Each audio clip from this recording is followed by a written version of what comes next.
The sunlight had just begun to dip behind the city skyline when Ethan Cole sat down at the corner of a quiet downtown bar, the kind that smelled faintly of cedar, espresso, and lost dreams. He wasn't supposed to be there. In fact, he rarely went anywhere that didn't involve work boots, grocery lists, or bedtime stories. But tonight, the loneliness had stretched too far, too wide, and he found himself needing a place where the silence didn't echo quite so loudly. He looked exhausted, mid-30s, with short chestnut hair, faint stubble, and a work shirt still stained from his part-time mechanic shift. His calloused hands held a glass of water because he couldn't afford the whiskey, but the bartender had kindly slid it toward him with a quiet smile anyway. Ethan just nodded, grateful but embarrassed. 2 seats away, a woman in a crisp white blazer sat, shoulders stiff, eyes fixed on the amber drink in her hand. Her posture screamed control, but her trembling fingers whispered heartbreak. Her name was Serena Vale, CEO of Vale Enterprises, a name whispered in business circles with equal parts admiration and envy. But tonight, none of that mattered. She looked like someone trying not to fall apart. The first thing Ethan noticed wasn't her clothes or beauty, it was the way she looked hollow, like she'd built her empire on broken nights and sleepless mornings. If you believe in kindness, redemption, and second chances, make sure to like, comment, share, and subscribe to Touch of Kindness. Your support helps bring more real, emotional stories like this to life.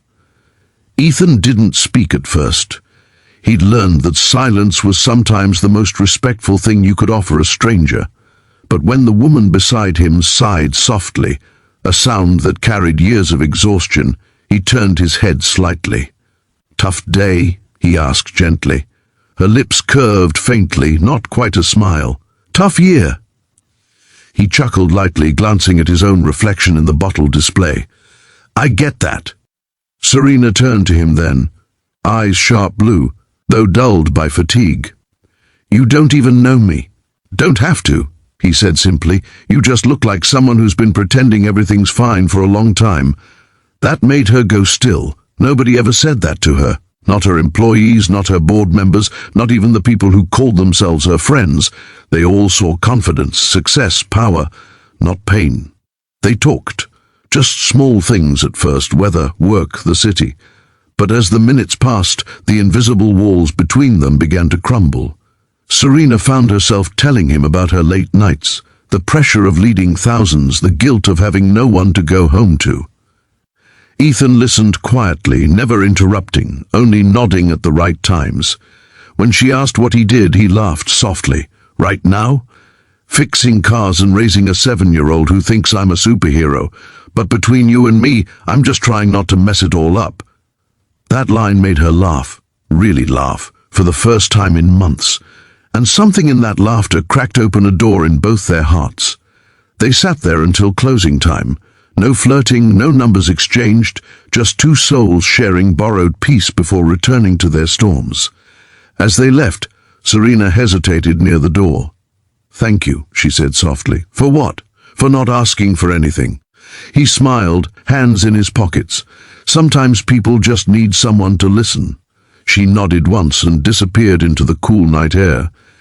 Ethan watched her car pull away, wondering why it hurt a little to see her go. The next day, Ethan's life returned to its familiar rhythm, packing his daughter Ivy's lunch, dropping her at school, fixing a transmission in the garage, then heading to his evening shift at the diner next door to the bar. He didn't expect to see Serena again. People like her didn't come back for people like him. But fate doesn't follow logic. Just before dusk, he noticed a familiar white car pull up. Outside, Serena stepped out, dressed more casually this time, a soft grey sweater, her hair loose around her shoulders. She looked less like a CEO and more like someone searching. She walked into the diner, scanning the tables until her gaze found him wiping down the counter. Their eyes met, and for a moment both froze, half disbelief, half unspoken relief. "I was looking for you," she said quietly. Ethan blinked. "You found me." She sat down, and for the first time her voice trembled slightly. "I didn't get to say everything last night, and I didn't want to lose whatever that was." He smiled gently, pulling up a chair. Conversation or peace? Both, she admitted. Over steaming cups of coffee, they talked again, about her parents, who'd passed too young, about the loneliness that came with money, about how success didn't feel like success when no one was there to share it. Ethan shared about his late wife, who died giving birth to Ivy, and how he'd spent years learning to be both father and mother. Serena listened, tears quietly pooling in her eyes as she realized how much strength he carried behind that quiet voice. By the time Ivy came running into the diner after school, Serena had learned more about love, loss, and life than she had in a decade of boardroom meetings. Ivy was a burst of sunshine, curly brown hair, big eyes, a backpack twice her size. "Daddy!" she chirped, running into his arms. Serena watched the scene, her heart twisting. Ethan introduced them, and Ivy instantly liked her. "Are you Daddy's friend?" she asked innocently. Serena smiled softly. "I'd like to be." From that evening, things began to change, slowly, quietly, but profoundly. Serena started stopping by the diner a few times a week, always under the pretense of grabbing coffee, though everyone could tell it wasn't really about the coffee. She'd help Ivy with her homework while Ethan worked, or they'd all share late-night pancakes at the corner booth. People began whispering. A CEO spending time in a small diner with a single dad and his daughter. But Serena didn't care. For once, she felt seen. One afternoon, as they walked together through a small park after closing, Serena admitted something that made Ethan stop in his tracks. "I haven't felt at home anywhere in years," she said softly, watching Ivy chase pigeons. "But when I'm with you two, I feel like I belong somewhere again."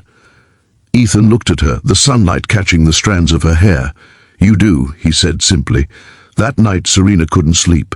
She sat by her window, city lights reflecting off her tear-filled eyes, realizing she was falling for a man who had nothing except everything she truly needed. But the world didn't make it easy. News broke weeks later that Vale Enterprises was facing a major scandal involving one of Serena's senior executives. Overnight, her name was dragged across headlines. Reporters camped outside her home, and investors demanded answers. She didn't show up at the diner for days. Ethan tried calling, but she never answered. He figured maybe she'd realized their worlds were too different. Still, every evening he'd look at the door, just in case. Then one stormy night, as thunder rolled through the streets, Serena appeared again, drenched, trembling, but determined. He rushed to her. "Serena, what happened?" "They turned on me," she whispered, voice breaking. "Everyone I trusted, they think I'm responsible. I didn't know where else to go." Without a word, Ethan took off his jacket and draped it around her shoulders. "You came to the right place." She looked at him then, truly looked. At the man who had nothing fancy to offer except warmth, safety, and honesty. And it was enough. That night, she stayed with Ethan and Ivy in their small two-bedroom apartment. They ate soup, laughed over Ivy's drawings, and for the first time in a long time, Serena felt human again. Over the following weeks, as her company chaos settled, and the truth came out, proving her innocence, Serena realized something even more powerful. Success wasn't about titles or money, it was about connection, kindness, and courage to love again. Months later, on a quiet Saturday afternoon, Serena found Ethan under a car hood, grease on his cheek and Ivy painting on the sidewalk nearby. She stood there watching, her heart swelling with something she'd long forgotten, joy. He noticed her and smiled. "You look like someone who found her peace." She laughed softly. "Maybe I found my people instead." That night at the same bar where it all began, Serena and Ethan sat side by side again. No fancy suits, no loneliness, just gratitude. "I never told you," Serena said, tracing the rim of her glass. "That night I was planning to leave the city. I thought I'd lost everything that made life worth living. But then you talked to me, and somehow that changed everything." Ethan looked at her with quiet affection. "Sometimes all it takes is sitting next to the right person." As soft music played in the background, she leaned her head on his shoulder.